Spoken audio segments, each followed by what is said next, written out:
CCM Discovery, your go-to spot for uncovering today's freshest voices in Christian music, inspiring authors, comedians, the movers and shakers that are changing and shaping the industry as we know it. We're also going to be rediscovering the classic artists who built the foundation of contemporary Christian music as we know it today. I'm your host, Roger St. James, former Christian radio DJ, here to guide you through the stories, the sounds, and the people behind the music you love. Whether you're a longtime fan or just starting your journey, get ready to dive deep into the hearts, spirit, and inspirational voices of contemporary Christian music. So let's discover together. And today we're going to be talking to the band Jaren. The mountains shake before you, the demons run and flee. At the mention of the nation, King of Majesty. And please welcome the band Jaren. Well, let's to be fair. Two of the band Jaren. You know? Yes. Hello, how are you doing? We're doing great. Thank you so much for taking the time. I know you guys are really busy, so the fact that you're joining us is a huge treat. So before we get, the band Jaren is for women with a mission for Jesus. Is that a good way to describe you guys? Yes, it is. Technically, me and my sister lead it, and we're backed by all girls. Sometimes it's 2 other girls, sometimes it's 3, but it definitely is a girl band. That's great. And I have to tell you, the reason I really wanted to talk to you is because I don't know if Adam told you the backstory.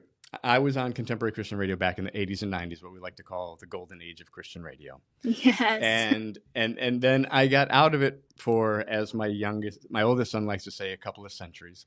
And so I started listening to it again. And I was listening to a local station, and I had heard, what I thought was a pretty good song, but it was long. And so I decided to look online, and I found I had listened to 3 songs in a row. And I thought it was all the same band. And I said, no.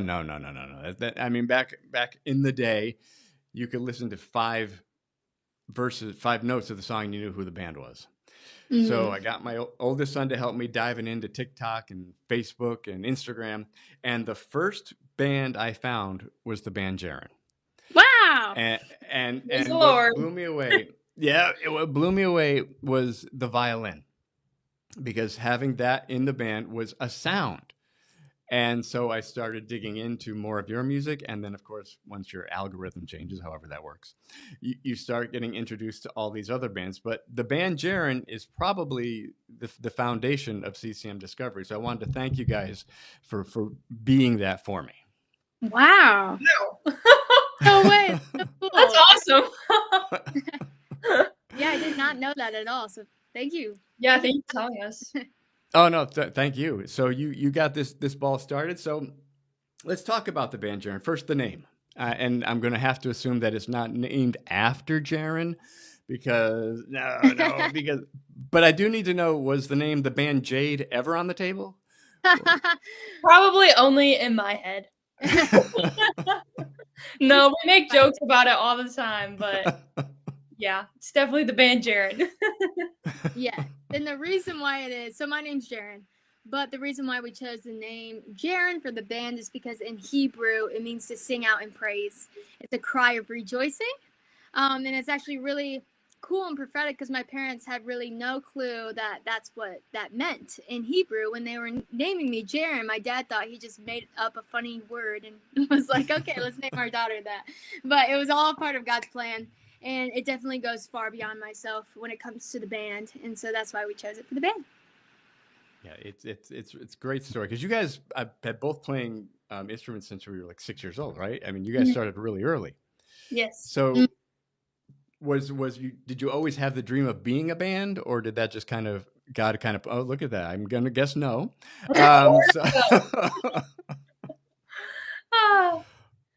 Just kidding. So is that kind of something that God made work? Yes, definitely. We started music at the age of 5 or 6. our mom played a little bit of piano, so we started on the piano. And then I picked up the violin, Jaren picked up guitar and songwriting, and we just continued on in our journey. And we would cross paths every once in a while. We would do worship at church, and then we would play on the streets together to try and make some money. So we had a time together that we would play a lot, but it was never something that we thought we would be doing full time for a career in the future. And it was definitely God that put us together because I had my own dreams and aspirations to become a classical solo violinist. And my sister had her dreams and aspirations to be a pop star or something. I'm not sure. I mean, yeah, I mean, not a pop star. It was like I wanted to be a pop star when I was like a kid. Yeah. But then as I got older, I was like, I don't want to be in the limelight. I'd rather just write songs for other people. But then I really felt the Lord calling me into artistry. And He called me when I was 13 years old, very specifically. He said that you're going to use your gifts and talents I have given you before the beginning of time to bring wandering hearts to me. And I was just set on music. I just knew music was it, and I was going to use it as a tool of evangelism. And so when I first moved to Nashville, I was 17 years old, and it was like right smack dab in the middle of COVID. And I graduated high school early so that I could move down here and pursue music. But I started going in the secular route first because I thought that's where the wandering hearts are. I was like, Christians listen to Christian music. Why would I evangelize in the Christian world when I could go to the secular world and like tell people about Jesus there? So that was my original thinking and thoughts, but that was not from God. I did not pray about it or ask him. And so I ended up doing the secular thing for a little bit of time when I first moved to Nashville, and it went terribly. And by the end of that period of time, my faith was really watered down, and I kind of conformed to just like the ways of the industry and the world. Nothing terrible, just like everything was just like meaningless and watered down music wise. And then the Lord really convicted me and told me to go into Christian Christian music, and I did. And I had a different management team at the time, and they were like, "Okay, well, you need a band. What if it was all girls?" And so, yeah, we found two other girls to originally start with us, and I was like, "We need one more person," and that's when I asked Jade. Yeah, I was going to Yes, ask you about that, Jay. I mean, clearly, classical violinist is far different than what you're doing right now. So, definitely. was it as Jaren was talking about? Was it God telling you to do that, or was it you could say, okay, I'll humor my sister for a little while to get her going, and then I'll go back on my way, or what was the story there? It was 100% the Lord. Yeah, as soon as she asked me, I said no. And that was before I went to the Lord because I was like, I've been training my whole life. Because at the age of 12, I was like, okay, I'm going to do this. So I would practice 2 to 4 hours like every day to become a solo classical violinist, go to Juilliard, all the things. And so I was dead set on that career path for myself. But then I asked the Lord what he wanted to do. And it's funny how he has different plans than what we think is good for us, which looking back on it now, he saved me from so much heartache and so much just competition mindset. And so it's really been a blessing to be in the band and use that as an outlet for violin playing and for my music to be used for evangelism and for missionary work. But I asked the Lord and I prayed about it and I read the Bible. He led me to a passage and basically it just spoke to me that I should join the band for the next 6 months and just see what happens and give it a go. And that if there was fruit and it bared fruit, then I would continue to be in the band. But if there wasn't, then I could go back to the path that I was on. And so me and my sis have been together ever since. Yep. I do have to ask you because you guys are young. How did your faith get so strong so quickly? I mean, can is it mom and dad or just a miracle? Because I listening to you speak, it's really powerful. It's pretty cool. All of the above. I grew up in a Christian household. So we had definitely just faith as a foundation growing up. I would say that my faith was taken to a new level once I moved out of my parents' house, and I was very young, and I had to just choose like this is something I have to take into my own hands. I found a community group And then our church nowadays, they are all just on fire for Jesus. All people, a lot of the congregation is our age, like 20s, 30s maybe, but they all loved Jesus more than I did. And I was like, oh my gosh, this is wonderful because everyone is like pushing me closer to Jesus, like all my closest friends and like leadership. And so once I joined our church now called Harvest Sound, I really was taught about just evangelism and like the gifts of the Spirit and the Holy Spirit and how He works and nowadays and like what He wants, how He wants to partner with us to bring His kingdom to earth, especially with music. Our church has a huge focus on worship. They love worshiping and then activating that and going out and actually putting love into action. And so I feel like moving out of my parents' house, number one, and number two, coming to Nashville and being surrounded by community of people that really just loved the Lord so much. And did you follow like a similar path, Jade? Or I mean, because I know you came out later, so I'm not sure how that worked out. Yeah, I would definitely say I followed a similar path. We still would travel to Tennessee often for lessons, and like that's how we got the connection to Tennessee in general. And so we did go to like the same church eventually that Jaren goes to, and now our whole family goes there because we all live in Oh, cool. Tennessee now. And yeah, just continuing to learn more, just walk in my faith, and just continue to go deeper and deeper. Now, the how does the 2021 Miss Michigan contest fit into your storyline there, Jade? So that was right around COVID era, like coming out of COVID, where it was like finally we can like, take some of our masks off and like go out in the public. And my mom, she's a very good mother and she wants us to grow as humans and continue to work hard. And so she was like, let's try and find a violin competition for Jade to do, and there were none because it was right out of COVID. And the only thing that she could find was a pageant competition where they have a talent portion where you can play like an instrument or showcase a talent of some sort. And she was like, you know what? This will be great for you because it'll help you grow so much. And it did. And I learned a lot from that experience. It was definitely a one and done for me, but it's good for a lot of people that do it. They give out a lot of good scholarships and funding to students, and it's all about volunteering and just giving back to the community. So it was a really good experience. And of course, I'm not going to let you get away without a similar question there, Jaren. Tell me about the American Idol. Oh, that was a long time ago. I don't know. It was probably around a similar time. Yeah, I think I auditioned. We've auditioned for like those type of shows like a lot. I feel like a few times. The American Idol one, I immediately they were like, "No, you're done. Goodbye." And like singing is something that I I had really good pitch, but I was never a really naturally good singer growing up, and so it's definitely something I've had to work at a lot to improve. And like even today, I feel like I sound way different from when we first started the band, just because I've tried to just hone in that craft. And so I was maybe like 15 years old when I did the American Idol audition. I played a original song, and I thought it went well, but I was also like in this line of other teenagers, and we all were really just mid at the time.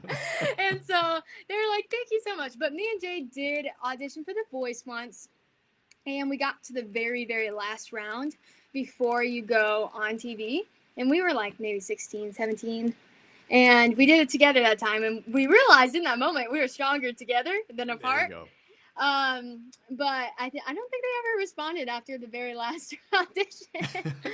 So it was just also I think it was protection from the Lord and just all in His timing, because we have lots of friends that have been on those shows, and they're just really interesting experiences and sometimes not the best behind the scenes. And so I think the Lord was protecting us anyways, but it was good. It is a good experience to get really nervous and like sing in front of like professionals at that age. So it was good. Yeah, I was thinking it might have been for whatever it was. It did prepare you how to be in front of audiences. It did prepare you how to be in front of people that you don't know how they were going to react to you. Mm-hmm. So going forward, I know you guys have done a lot of festivals and things like that. What's your favorite venue to play? Do you prefer the hall or the festival, or you're just loving doing anything that you get to do? Jake? Um, it's really fun to just be able to do anything, honestly. Like we've done again everything from like the streets to these big festivals. We enjoy it all because it's all just done with the same heart of ministry. Because again, I'm not trying to be this famous person. Like that was never what I wanted to do. And so like the root behind why I do any of this is just to spread Jesus and spread the love of God through the gifts and talents that he's given me. And so really just anywhere. And we love to get to talk to people and to just meet people and pray over them. And so at every event, basically, there's people. So it's That's what I was gonna say. I mean, if you're playing in front of one, or you're playing in front of 10,000. You're not there for you. You're there to speak to that one person, and it could just be that Mhm. one person. Yeah. Are you guys doing a Christmas tour this year? We are doing a small Christmas tour this year. Yes, I think there's maybe 4 or 5 dates right now, and a couple that we're working on, but it's definitely a little bit more condensed. But we are going out and going to this South, mainly Florida, for a handful of the shows, which we've never been there. So that's exciting. And it's a smart place to go in the winter. South is a much better place to go in the winter. yes. We had a really rough tour this past year. Like spiritually, it was great. It was wonderful. Physically, we all almost died. And we had like so many dates in the winter, and it's just like us little girls trying to lug all of our equipment through the snow together. We got in a car crash. By the end, Oh we all no. got COVID, and so it was just like, okay, we need to maybe go south next year. Yeah. But we love it, and we're still going up there soon. So So you had mentioned that you started thinking you wanted to go into the quote unquote secular music field, but what were your influences in the Christian community? I mean, are we mm. talking like the Barlow Girls, that era? Is that what we're looking at? Yes, honestly, I was not introduced to Barlow Girl until the band formed, and then everyone was like, "You gotta listen to them." And then I was like, "Oh yeah, these girls are cool and they're really good." And so we listen to them often, and like Super Chick, we would get compared to a lot too. We always loved For King and Country. They were always awesome, and people often compared us to them as well, just being like sisters, and they have a similar story too, because the younger one is the taller one, and it's the same here. And apparently, Luke didn't want to be in the band, but then like came alongside his brother. So we have similar stories to them, the Small Bones. So we think they're awesome. Jade, who else did we like? Like people we listen to like right now, we really like Stephen Stanley because he's really paving the way for some more Christian rock, like on the rise, coming back again. Skillet is sick. They've got some cool string parts in there that we love. But Yeah. Yeah, that's what I'm excited about, especially getting to know so many of the young artists that I'm meeting through doing this show, is there's something happening as far as contemporary Christian music goes, and it has a lot to do with the bands like you and Eyes Anew and the Man Clan and bands like Haley Jones and bands like that. What do you think is causing that push? I honestly think just the rise of the DSPs and Apple Music and Spotify, and like our generation just getting older, Gen Z, they don't really listen to the radio anymore because they can choose what they want to play and what they like. And it's so interesting to just see that demographics starting to, because of their interests outside of the radio, they're allowing and kind of like paving this way for new artists with different sounds to come through and actually hopefully make a living doing that. So it's been so interesting to see. Obviously, radio is still huge, and Caleb is still amazing. But it is interesting that our generation just doesn't really listen to the radio as much anymore. But it's honestly creating new spaces for Christian music to be in, though.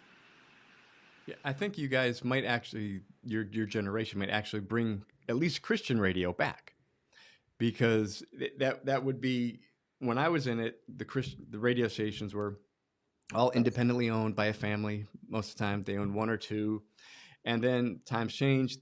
The big companies took over, K-Love, Way FM, and Mm, it kind of took the. And I think this is why the radio is part of the reason radio has fallen apart. So it took away the personalization of the radio. It took away mm, the community of the radio.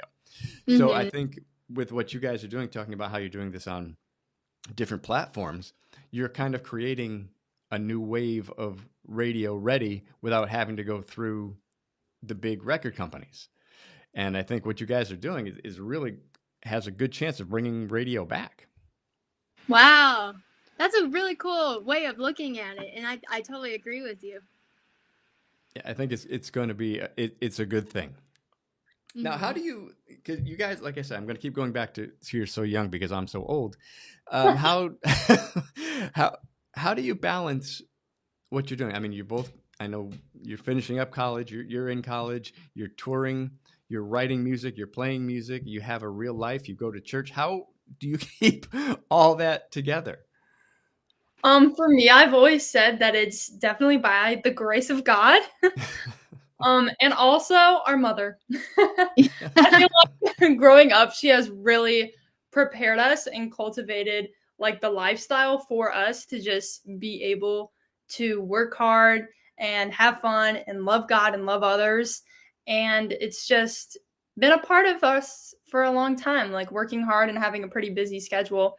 And so I'd say at this point in time, we work pretty well with busy times and we're better with like busy schedules. And then getting to do all of this as well for the Lord is so like fruitful in my opinion, and I'm sure Jaren's as well, because it's not just like busyness and it's not just like you're doing monotonous jobs all day. You're like making big impact for the kingdom, which you are as well. And so Now, and tell me about playing Carnegie Hall. What what what was that like? that was an amazing experience. Again, the Lord is just so faithful because He gave me all of these incredible experiences as a young violinist that a lot of people aren't able to do until they've made it to like professional level. And so, even in the younger years, like I got to go and play at Carnegie Hall. That was awesome. Jaren got to come along, come to New York. I loved New York City growing up my whole life. I still do. I think it's a beautiful city. And I remember just being in my little ball gown that I had to perform in, and we are just running around New York City, and it was raining. And it was just a really unique experience, especially at that age, so young. Very cool. Uh, Jaren, I read somewhere that you do this amazing ministry in like downtown Nashville. Can you tell a little bit about that? It just seems like an amazing thing. Yeah, so this is a ministry that has like impacted my whole entire life, and especially what we do with our music. It's called Fireplace, and it stems from our church, but I was actually invited to Fireplace before I was invited to the church. And it's pretty much this group. It's all ages, but it tends to be mostly people around my age. It's a group that meets every Friday night. I'm actually about to go to it after this, but we worship at our church for like an hour. We have a small mini message equipping us to evangelize, and then we go downtown on Broadway, which is pretty much like we call it Nash Vegas, because it's crazy, and it's neon lights everywhere, and everybody's drunk or high or just having a good time partying, having a good time. But and so then we go down there and we hit them with the gospel. Not actually, but we go up to people and we talk to them and we just share our story. They share their stories and we talk to them about Jesus. And a lot of times we get to pray for them. We've seen so many like miracles and healings and salvations every single Friday night. And it's just been such a beautiful experience. And I've grown so much because I was so scared of anything like that. It took 3 invites before I actually went because I was like, God, I'm scared. I don't want to do that.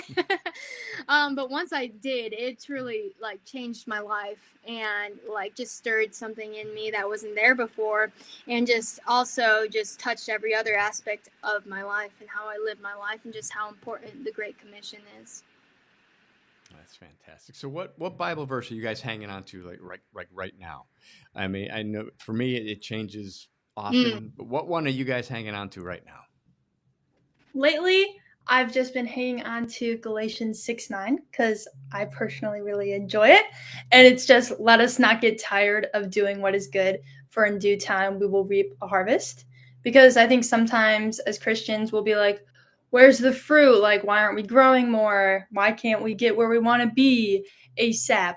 And so it's just good encouragement to continue to doing what is good even when you're tired. And it acknowledges that like you might get tired, but keep going. Mm-hmm. I've been trying to memorize different scriptures lately, and one of them that I memorized was Ephesians 3. Let's see if I can remember it. 16 through 19. Let's see if I can state it for you. I've never done this for.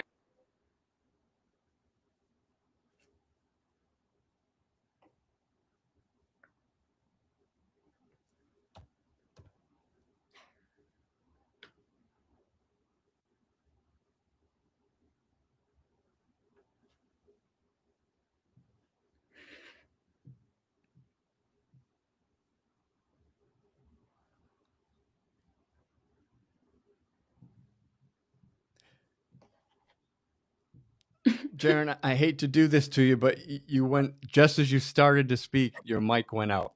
I didn't want because I saw you were crushing it, so I didn't. I didn't. Yeah, I wasn't sure if I was the only one. I was like, I cannot hear. You're like, No, she's still out there. Apparently, it must be really good, Jade, and nobody wants us. Somebody doesn't want us to hear it. what was it? Ephesians 3 16 through 19, I think she said. 19.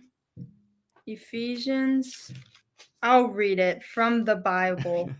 No pressure for you anymore, Jaren. Even though you probably said it right. Nobody I'm sure knows she did. All right. Ephesians 3:16 through 19. I pray that from his glorious, unlimited resources, he will empower you with inner strength through his Spirit. Then Christ will make his home in your hearts as you trust in him. Your roots will grow down into God's love and keep you strong. And may you have the power to understand, as all God's people should, how wide, how long, how high, and how deep his love is. May you experience the love of Christ, though it is too great to understand fully. Then you will be made complete with all the fullness of life and power that comes from God. That was beautiful, and I'm sure you said it perfectly, Jaren. I'm sure you did. It looks like she's still not there. So since you guys, Jaren has to get out and do her fire thing, so we'll just go into we'll go into and Jada, you can do this. You can let us know about the new song, "Poetic." Yes. So, this new song is called Poetic, and this is actually the first writer's room that I have ever sat in. And so it is very exciting, especially for me, because it's like, woohoo, like I was a part of the process of writing this song. And it's all about the hecticness of life and how we can get really busy and overwhelmed sometimes. But luckily, because of the love of God, we have a hope in Jesus, and he makes it all poetic and beautiful. And in the same way, the cross was just such a brutal death, so ugly, so horrible. The Lord redeemed that, and he made that poetic as well, because now we can look at the cross as a symbol of the hope that we have in Jesus. And so that's what the song's about. And we're going to hear that song, and I wish we could hear something else from Jaren, but we'll take a wave from Jaren. And we'll thank you guys, and we will definitely let's try to do this again. And thank you so much for your time. I really appreciate it. And so let's hear Poetic. Thanks, guys.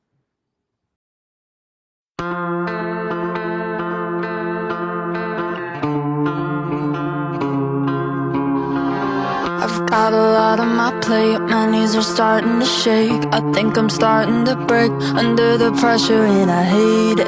Up in the night, voices haunting my mind. Feels like I'm rotting inside. I put a smile on but I fake it. Stuck on my phone, trying to not feel alone. Yeah, it's a habit I hold and I'm still struggling to break it. Somebody help me, this is getting unhealthy. That's when I hear you tell me that it's time to turn the page.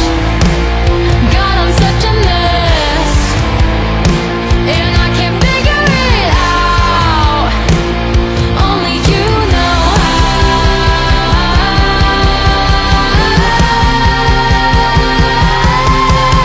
It's all getting hectic, but there is something poetic about the way that you hold me through it all. Some say it's pathetic, oh, but they just don't get it. How you turn all my messes into miracles.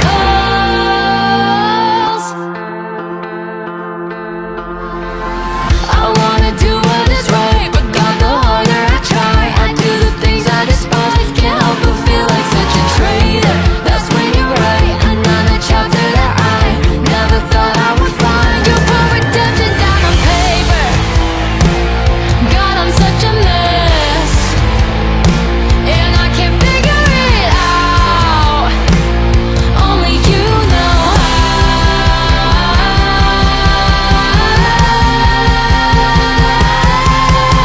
It's all getting hectic, but there is something poetic